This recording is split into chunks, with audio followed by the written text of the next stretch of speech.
derrochan su fortuna los mendigos. Yo solo pido que al final ganen los buenos y que nunca más perdamos el compás, que la puta realidad duele algo menos y que esta felicidad dure algo más. Me gusta el olor de las flores, pieles con pieles y de colores, cuidando de mis amores, portándome pa' que mami no llore.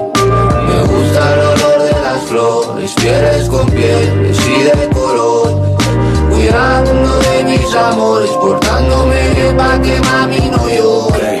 Ceniza en el paladar, pero en el verso suave seda. Escribo pa' que la muerte retroceda. Te nace en la esperanza de que el tiempo es una rueda y de que en esta balanza pesa más el corazón que las monedas. Yo me bajo pa' la calle como un boss. Continuem a Lliure Directe, continuamos en Radio Clara y como cada 15 días, como cada 2 jueves, llega el espacio de Agdesa, de la Asociación Ciudadana para la Defensa y la Promoción de la Salud aquí en el País Valenciano.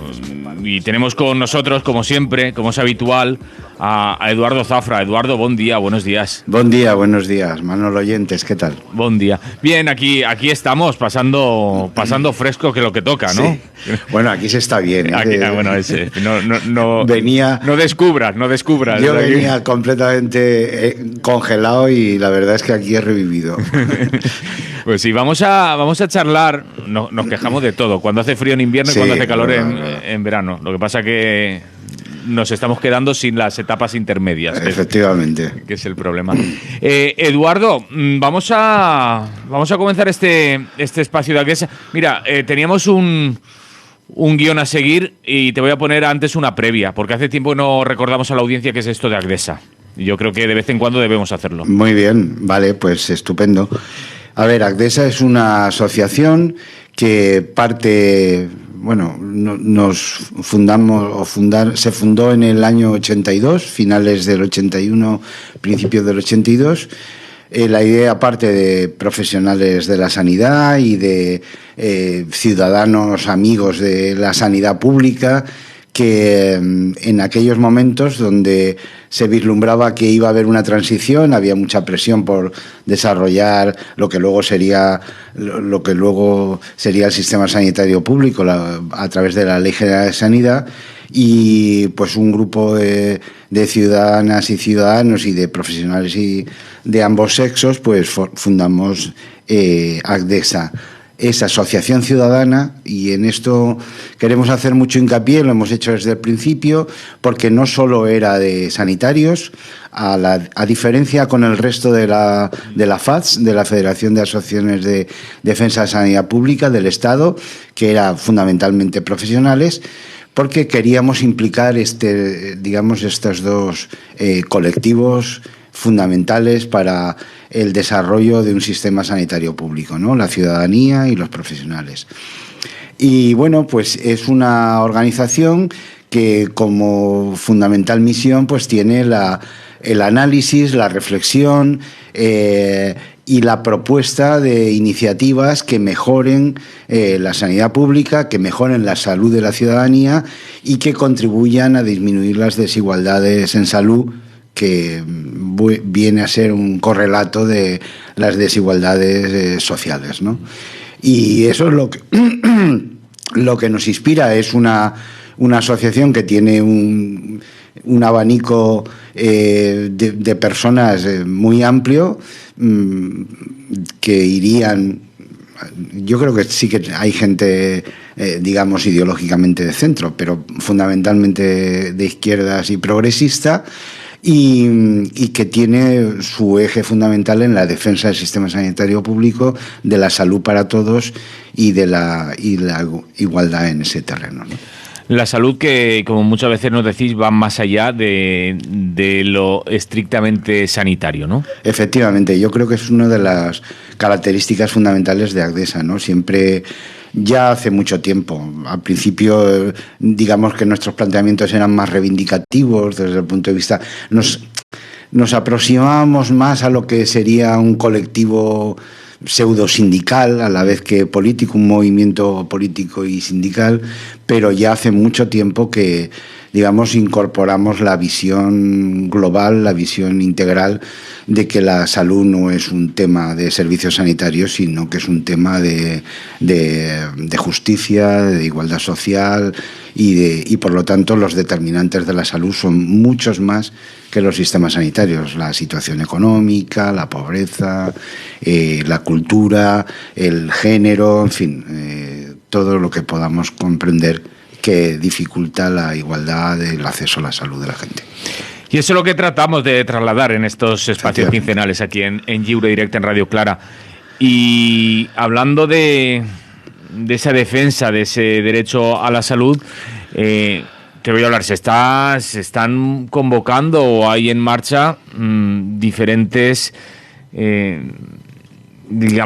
convocatorias, pero se están moviendo también huelgas en el tema sanitario, huelgas de los profesionales del sistema sanitario. Yo no sé qué valoración hacéis desde Agdesa de todo eso, porque hay gente que le tiene un poco de respeto, de miedo a que desde servicios básicos se convoquen este tipo de luchas, ¿no? Se convoquen huelgas por los profesionales. Sí, yo lo entiendo, y además en el terreno de la salud es quizás más importante. Hay una especial sensibilidad por parte de la ciudadanía a este tipo de planteamientos, pero hemos de ser sinceros, la situación de la sanidad pública y en especial de la atención primaria, aunque no solo. Yo esto lo quiero dejar bien claro porque luego los compañeros que trabajan o los ciudadanos que viven, digamos, a lo mejor una odisea hospitalaria también lo reivindican. Dice, oye, habláis mucho de la primaria, pero no os olvidéis de los hospitales, ¿no? Y de los centros de especialidades. Ni de los centros de especialidades, ¿no? Ni de otras, digamos, otros ámbitos. La salud pública, por ejemplo. Tenemos un compañero, Eduardo Plain Agdesa, que siempre está como Forges con Haití. No nos olvidemos de Haití, ¿os acordáis de esa viñeta que hacía Forges durante mucho tiempo? Pues él está igual, no nos olvidemos de la salud pública, ¿no? Entonces, yo creo que el deterioro que ha sufrido la sanidad general y en especial la atención primaria desde el año 2008, que es cuando empiezan los recortes duros en atención en general en el sistema público, con el famoso decreto 16/2012, tan nefasto, y que después se ha visto agravada esa situación cuando ya parecía que poquito a poco íbamos remontando. Se volvió a agravar con la situación de la pandemia, de la que no hemos salido. El otro día hablamos, la última vez hablamos, y vivimos como una situación de normalidad, pero estamos todavía ahí, ¿no? Y esa situación ha deteriorado una sanidad pública ya tocada desde 2008 y que es necesario, digamos, reivindicar, reformar, apuntalar, potenciar, llamémosle como queramos, ¿no? Y esto está condicionando, yo creo, esa situación de precariedad de la sanidad pública, es la que está condicionando, en especial en la atención primaria, la convocatoria de huelgas, ¿no? Ahí las situaciones son muy diferentes. Esto hay que decirlo porque a veces podemos entender que en todos los sitios la situación es la misma, pero no es así, ¿no? La situación en Madrid es explosiva, como estamos viendo. Vuelve a haber la semana que viene otra convocatoria de manifestación de concentración. La precariedad en la que está la sanidad pública y la atención primaria en Madrid es tremenda. Yo creo que no sé, el pueblo de Madrid yo creo que ha entendido cuál es la situación en estos momentos y creo que está respondiendo en general bien a esas demandas, aunque la posición del gobierno de la Comunidad de Madrid pues parece el mismo que la Thatcher en los años 78, en el año 78, aguantar a ver si estos se cansan y acabo haciendo los planes que tengo en mente, que es de alguna manera privatizar la gestión y privatizar la provisión. Aguantar y hacerse las víctimas. Exactamente, porque... sí, es tremendo, ¿no? La situación no es la misma en todos los sitios, con todas las peros que podamos poner. Te iba a decir, eso no quiere decir que sea buena. Efectivamente, no es buena. Yo creo que hay cosas, lo hemos comentado aquí muchas veces, la precariedad laboral de los profesionales en atención primaria ha sido brutal y sigue siendo brutal, y esto hay que remediarlo. Precisamente la primaria, que lo que requiere es tranquilidad, que la gente esté asentada en su sitio, que los profesionales de la primaria conozcan bien al cupo al que atienden, etcétera, etcétera, estaba rota durante estos últimos años porque la precariedad era brutal, la rotación era extraordinaria de plazas, la gente no duraba en su puesto de trabajo mucho tiempo, con unos contratos miserables, en fin, que creo que condiciones y motivos para la huelga hay, pero la situación no es la misma. Aquí, yo te lo comentaba antes de empezar, bueno, con todas las dificultades y con todos los peros que podemos poner muchos, pues los incrementos de plantilla que en su día se pusieron para el COVID aquí en la Comunidad Valenciana se están quedando. La mayoría de ellos, se ha hecho un esfuerzo importante por la contratación, sobre todo en primaria y también de distintos estamentos. Queda mucho por hacer y yo creo que en ese sentido hay que ver cuáles son las reivindicaciones que tienen los sindicatos y los que están proponiendo la huelga, porque que yo recuerde, aquí en Valencia creo que solo ha convocado, y está la cosa en litigio porque parece que quieren llegar a un acuerdo el sindicato médico, creo recordar. Pero en fin, que sí, que causas hay mucho terreno por mejorar y mucho terreno por avanzar. Probablemente, y yo en eso estoy de acuerdo, los salarios son muy precarios con respecto a otros países, sobre todo, no a otras profesiones, porque tampoco tenemos que tener en cuenta en el país que vivimos, ¿no? Que tampoco es que... Pero bueno, yo creo que motivos hay, pero que la situación no es la misma en todos los sitios, ¿no? Me ha llamado la atención mucho... Mira, nos apuntan, nos dicen por WhatsApp, dice, hoy en la huelga de la sanidad en Madrid, dice, están convocados todos los profesionales de la sanidad, no solo médicos, dice, y convocan no solo sindicatos médicos, dice, también la CGT y el apoyo de CESIF, nos dicen por aquí, no... En Madrid, están hablando de Madrid. Sí, sí. En este caso. Yo insisto que la situación no es la misma. En Madrid, a mí me parece que hay una estrategia clara de cambiarla, de arruinar la sanidad pública, arruinarla en el sentido de no se va a dejar de financiar la sanidad pública, pero sí que traspasar parte de esa financiación a la privada mediante distintas fórmulas. Las concesiones administrativas, como aquí hubo en su día, y sigue habiendo. Ahora, afortunadamente, sí. Ayer o anteayer la noticia de la Consellería, que ya ha avisado al Departamento de Denia de que se vaya preparando porque lo van a revertir. Esperemos que las elecciones del próximo mayo no den una mayoría a los partidarios de continuar las concesiones. Esto hay que tenerlo en cuenta y tratarlo, ¿no? Entonces yo creo que allí en Madrid hay una estrategia clara de desmantelamiento de la sanidad pública, de crear dos modelos de sanidad pública, una, digamos, para las clases medias y otro para las clases populares. Y creo que en los demás sitios, o al menos en la Comunidad Valenciana, no es así. Sin embargo, queda mucho trabajo, queda mucha buena gestión, queda mucho compromiso y queda mucha mejora de la financiación y la gestión sanitaria. Sí, estábamos, como dices, hablando de esas diferencias. Dice, la situación de Madrid es explosiva. ¿Qué está pasando en Madrid más de lo que estamos viendo aquí, Eduardo? Pues yo creo que hay claramente un intento desde hace mucho tiempo, desde que gobernaba Esperanza Aguirre, digamos, de una parte importante de la sanidad traspasarla a la gestión privada. Eso no quiere decir que la gente vaya a pagar, de momento, quiero decir que la sanidad sigue siendo financiada públicamente, pero que la gestión sea privada y que la provisión sea privada. Un poco sin llegar a tanto, porque no se puede llegar a esa situación, en la cabeza de los liberales y conservadores en este momento ya no sé si conservadores o derechistas, ultraderechistas, en fin, del Gobierno de Madrid, lo que yo creo que lo que reside es el modelo Muface, ese modelo que permite que la gente vaya eligiendo. Hacen lo mismo con la educación.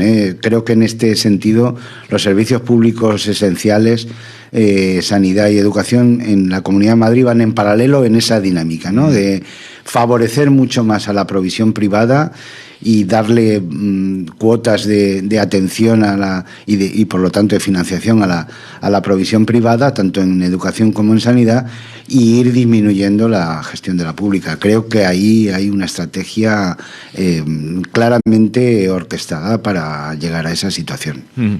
Sí, y aquí en Valencia nos dices que va por otro camino, ¿no? Sí. Aquí los problemas los venimos comentando habitualmente, los problemas a los que nos enfrentamos.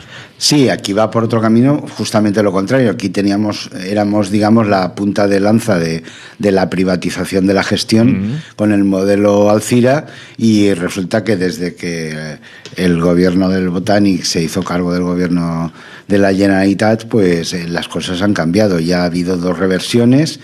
Ya se ha anunciado la tercera.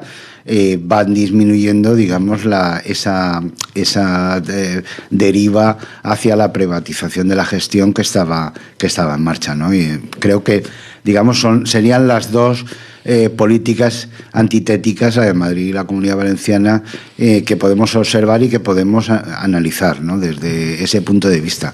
Entonces, bueno, yo creo que en todos los sitios hay motivos para pedir una mejora tanto salarial como de organización y como de calidad de la atención sanitaria, sanidad pública, pero son diferentes situaciones. Mira, ayer estaba mirando y me parece muy interesante, y además les recomiendo a los oyentes que lo hagan, el último barómetro sobre salud, sobre sanidad, que es de noviembre del 22, hace un par de meses, y aunque cuando comparas ese barómetro, que es un barómetro del CIS sobre qué opina la población sobre la sanidad, los servicios sanitarios, la atención primaria y tal, aunque digamos la confianza y la satisfacción de la población con respecto a los servicios sanitarios ha caído en estos últimos años, fruto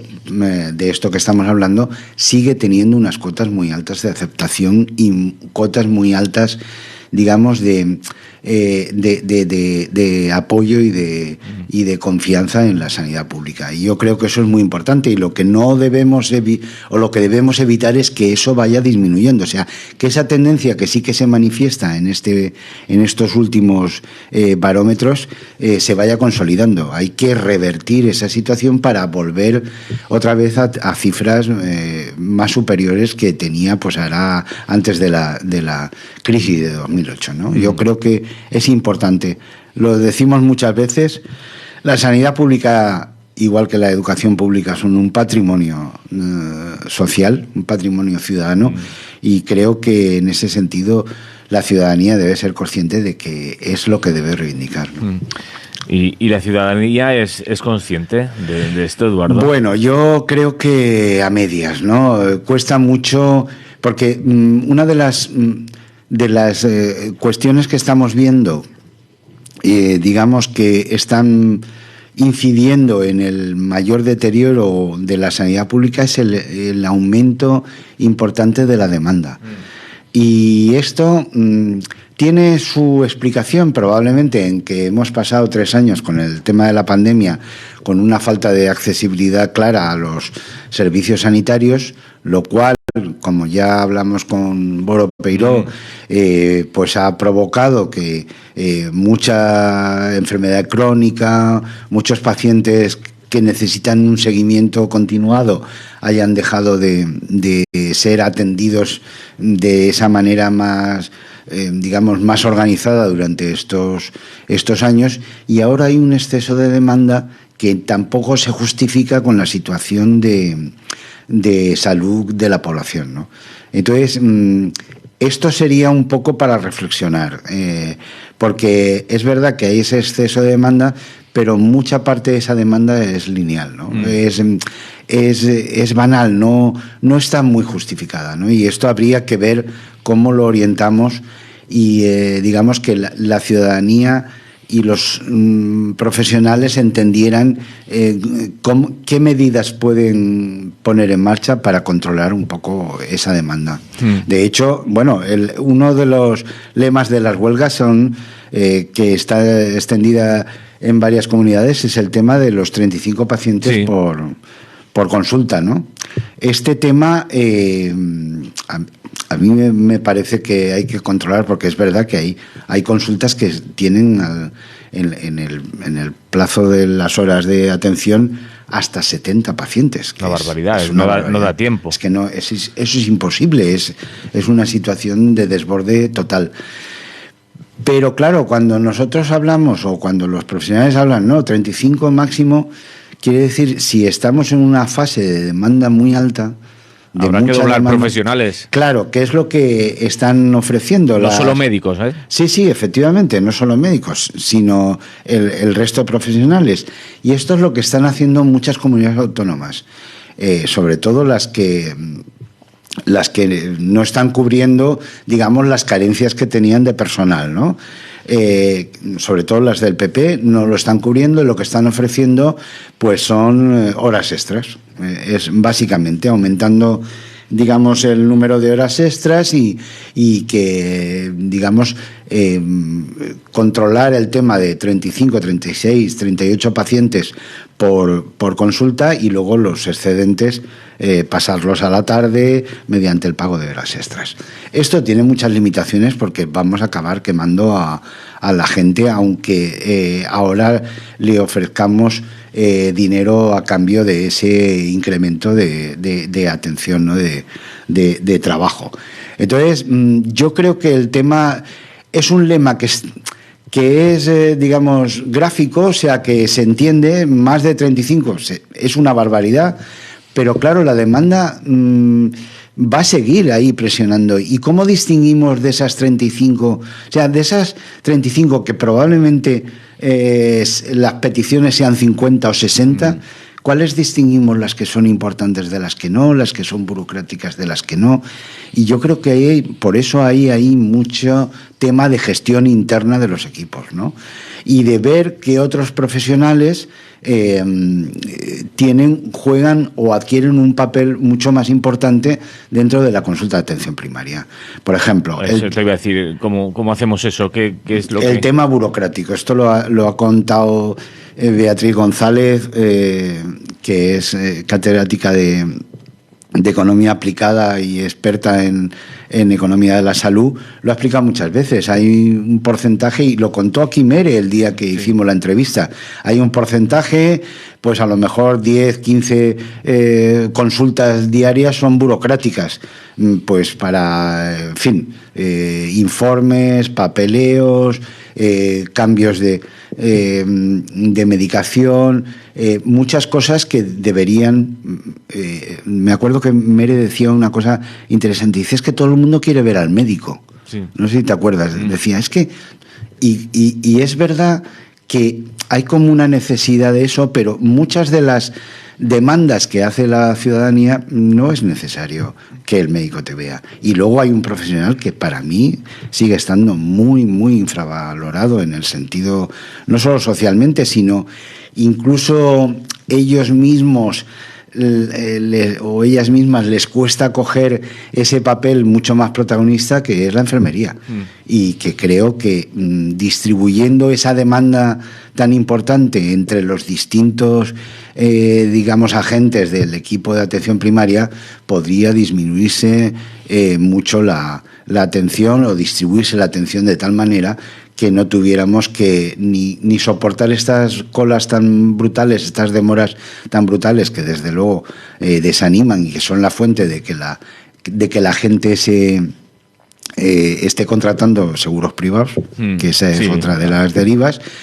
Y por lo tanto una mayor satisfacción. Yo creo que esto hay que ponerse las pilas. Hace falta, voy a solucionar yo el mundo, hace falta alguien que haga el trabajo de triaje, ¿no? Que cuando pues sí, similar a cuando llegas a urgencias que te dicen, pues tú te esperas, tú tienes que entrar ya, pues alguien que le diga... tú sí que necesitas ver al médico, tú lo que necesitas es consulta de enfermería o necesitas ir al administrativo a que te arregle este papel. Efectivamente, yo creo que ahí hay un tema de gestión de equipo, o sea, de gestión de equipo. Y de hecho... ¿Esa figura no existe de verdad, Eduardo? No.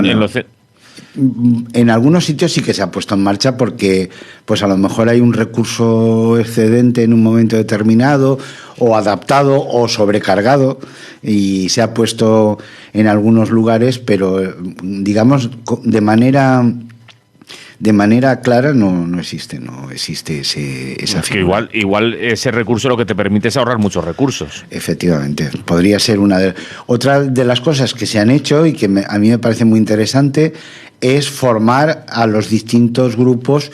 Por ejemplo, los administrativos han pasado de jugar un papel muy marginal, muy de profesionales para rellenar papeles o a ser un elemento clave en el tema del triaje, ¿no? Ahora con la pandemia se han puesto en marcha todas las consultas a distancia, telemáticas, y en algunos centros de salud los equipos están formando a los propios administrativos precisamente para que ellos puedan discernir cuando hay una demanda, puedan discernir el tipo de consulta que podría ser útil para esa persona, ¿no? Tengamos en cuenta que en los servicios de urgencia, que esto un día si queréis hablamos de los servicios de urgencia, que también hay tela que rascar, pero en los servicios de urgencia y al principio era muy cuestionado, son los administrativos telefonistas los que de alguna manera derivan, ¿no? Y bueno, a medida que se ha ido consolidando, han ido formando a la gente, tienen un nivel, digamos, de acierto, de ubicación cuando llega una demanda, saber a dónde hay que dirigirla y de una manera mucho más importante. Esto es un tema de entrenamiento y un tema de protocolización y un tema de gestión del propio equipo que es absolutamente necesario.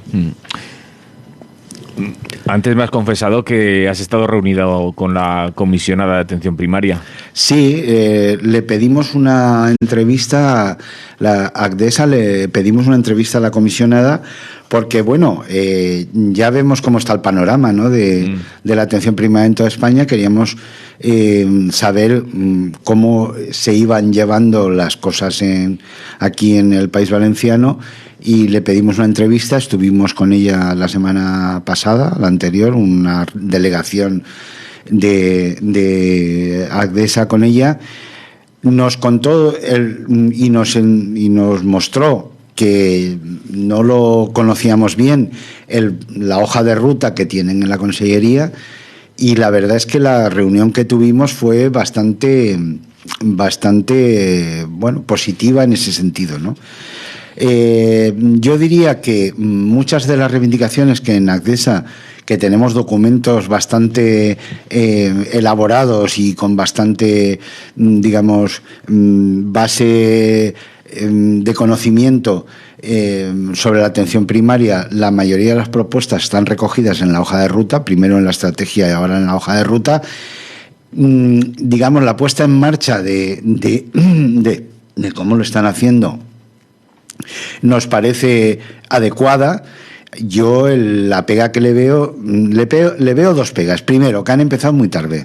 Estamos a 5 meses de elecciones autonómicas. ¿Y qué nos van a contar? O sea, lo normal es que...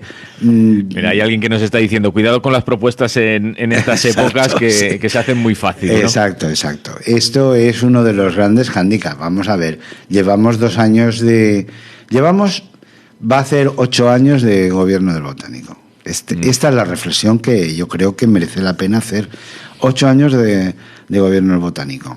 llevamos por lo menos 3 años, 4 años, sí, 3, de estrategia de atención primaria. Previamente había otras estrategias escritas, documentos, bueno, digamos que el diagnóstico estaba hecho ya hace mucho tiempo, pero bueno, llevamos 3 años de estrategia.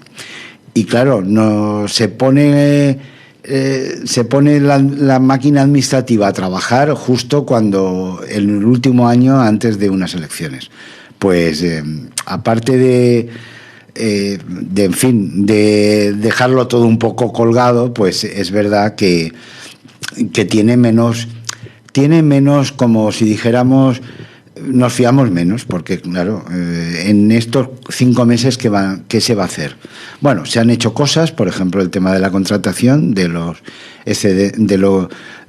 personal que se había puesto de refuerzo durante la COVID, y estas personas se han quedado. Esto está bien. La precariedad está disminuyendo, la precariedad laboral está disminuyendo. Pero bueno, lo que nos contó, que hay 10 o 15 grupos de trabajo trabajando, unos en organización, otros en salud comunitaria, en distintas visiones de la gestión, pues yo creo que para mayo no van a llegar, sinceramente. Entonces, el trabajo que hagan bien, pero yo creo que esto nos ha cogido el toro de alguna manera, ¿no? 8 años después de el cambio en el gobierno de la Generalitat, donde se cambió claramente la orientación sobre la sanidad pública, sobre otras muchas cosas también, pero sobre la sanidad pública vamos un poco tarde. Hablábamos ayer, me decías que también había un informe de la Federación sobre atención primaria, ¿puede ser? Sí, hay un informe de la Federación que podéis consultar en la página web de la FAS y en la de Agdesa también, que bueno, es el 5º que se hace ya así como el informe por comunidades autónomas de la situación sanitaria de la FAS tiene ya más de 20 años. El de la atención primaria lleva un recorrido de 5 años y bueno, es un informe con todas las limitaciones que tienen los informes estos. Sí, que dependes de los datos. Efectivamente, de los datos uniformes que el Ministerio o las comunidades autónomas te proporcionen. Claro. Y entonces, claro, siempre hay un desfase entre la aparición de los datos y el análisis. Y luego, pues, como sucede en este informe, yo me sabe mal porque he visto que la Comunidad Valenciana no tiene datos del último año y tal. Bueno, es un informe sobre la atención primaria. Vemos en él lo lejos que estamos de esa reivindicación de que la atención primaria es el 25% del presupuesto de sanidad. Estamos alrededor del 14, 15 de media. La Comunidad Valenciana, aunque no hay datos del último año, de los anteriores sí estaríamos más o menos en la media, 14 y pico.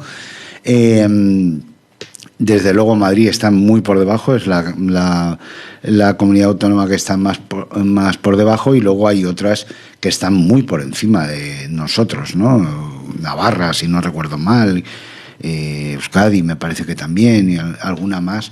No sé si Aragón, bueno, lo pueden consultar los. Entonces, es como todos los informes, con datos ya consolidados,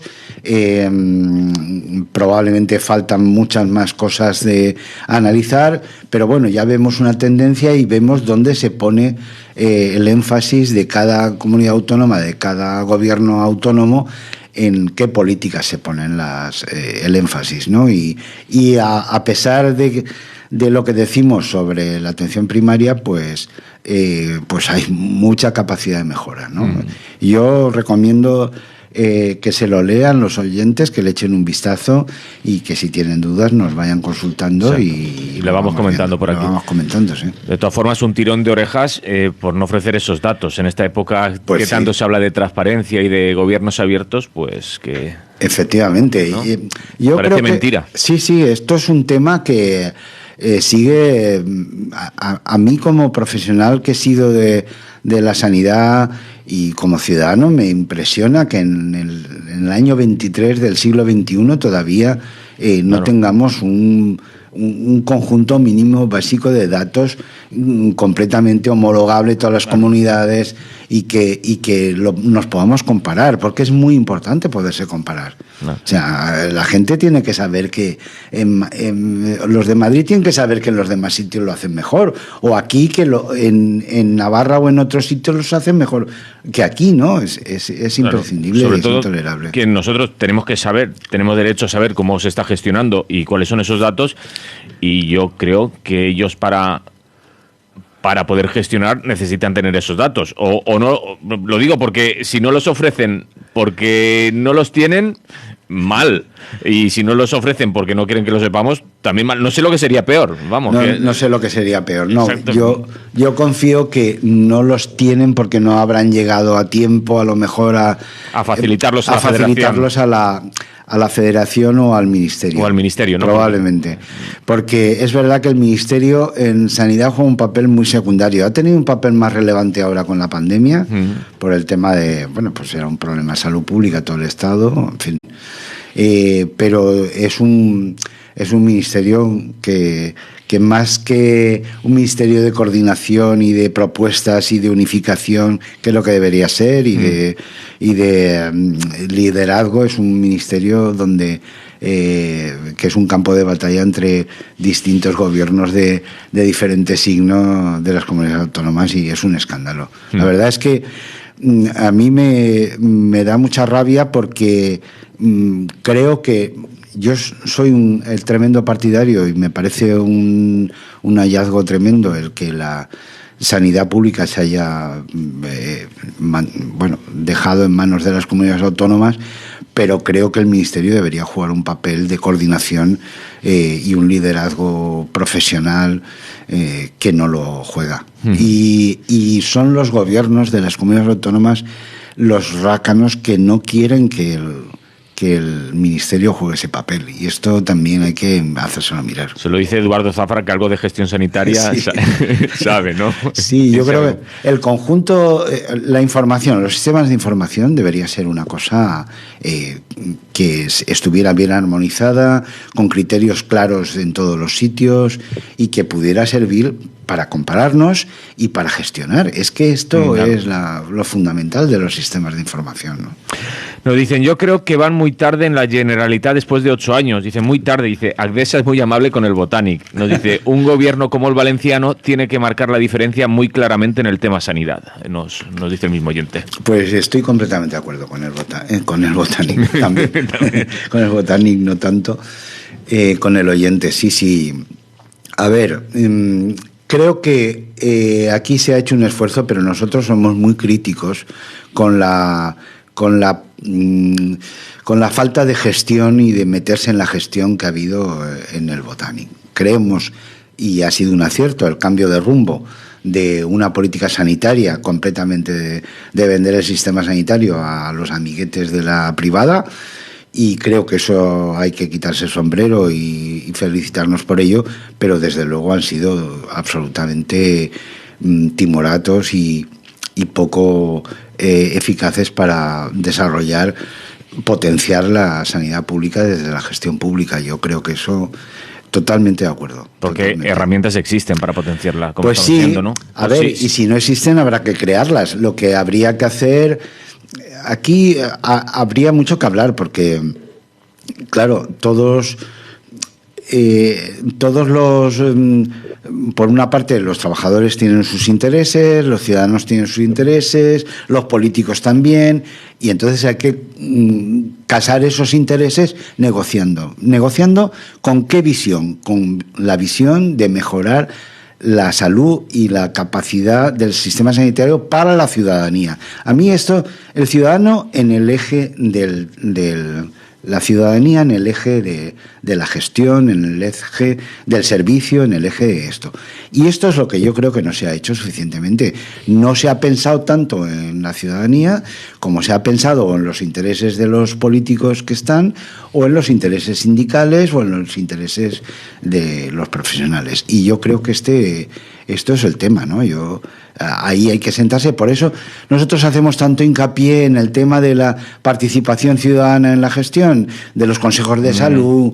Nos parece fundamental porque es la manera de que la ciudadanía de alguna manera coja de primera mano esta cuestión, ¿no? Y cada vez que se plantea dilemas, porque se van a plantear y van a ocurrir, y contradicciones entre profesionales y administración, la ciudadanía dijo, ojo, aquí el tema más importante son la ciudadanía. Y yo creo que esta es la cuestión, ¿no? Bien, se nos va acabando el tiempo, Eduardo. Decíamos que también teníamos por ahí que recordar una convocatoria precisamente que parte desde la ciudadanía, desde una parte desde la coordinadora en defensa del sistema público de pensiones, desde Yayo Flautas, también precisamente para hacer hincapié en esto que estamos hablando, ¿no? De que hay que cuidar y mejorar, sobre todo también a pesar de no estar como en la situación que está Madrid, pero hay que mejorar Por supuesto, sí. No creo que no nos debemos contentar en absoluto con la situación que tenemos y exigir mejoras en ese sentido. Bueno, hay una convocatoria para el lunes 6, si no recuerdo mal, de Yayo Flautas por la defensa de atención primaria, por la mejora de atención primaria. Desde luego, desde ACDES apoyamos esa convocatoria, como cualquier otra que parta de colectivos ciudadanos en ese sentido, pero, y precisamente porque nos llamó la atención en ACDES la convocatoria, y porque Yayo Flautas forma parte de la plataforma de defensa de la sanidad pública que nosotros de alguna manera coordinamos en el ámbito del País Valenciano, se ha decidido a través del chat que tenemos de Junta Directiva verlo en la próxima reunión de la Junta la semana que viene, que es la convocatoria de la plataforma precisamente para seguir con este tipo de iniciativas, ¿no? de defensa de la atención primaria y de mejora de la atención primaria y de llamada de atención a la ciudadanía, a los profesionales y a la administración para que todos nos sentemos a ver cómo mejoramos y cómo impulsamos la atención primaria y la salud pública y la sanidad pública. Entonces, apoyamos esa concentración, pero vamos a recabar. Hemos empezado a llamar a las organizaciones que forman parte de la plataforma y vamos a convocar próximamente la plataforma para seguir adelante. Por cierto, la convocatoria es el lunes 6 de febrero, como decíamos, a las 11:30 de la mañana en la Plaza del Ayuntamiento. En la Plaza del Ayuntamiento, para que correcto. quede claro para quien quiera pasarse que por ahí estarán. Eduardo, como te decía, se nos acaba el tiempo. No sé si quieres añadir algo más hoy. Bueno, pues eso, animar a la ciudadanía a que no bajemos la guardia, que veamos que aquí las cosas han ido un poco mejor que en otras comunidades, y por aquello de no ser condescendiente con el Botánic, pues animar a la ciudadanía a que se implique en estas concentraciones, en estas reivindicaciones por la atención primaria en estos momentos, que estén atentos a la convocatoria de la plataforma y seguir adelante luchando por la sanidad pública y por la atención primaria. Eduardo Zafra, desde Agdesa, como siempre, muchas gracias por venir aquí a Lliure Directe Radio Clara. Un abrazo. Venga, un abrazo enorme. Salud. Lliure Directe Radio Clara.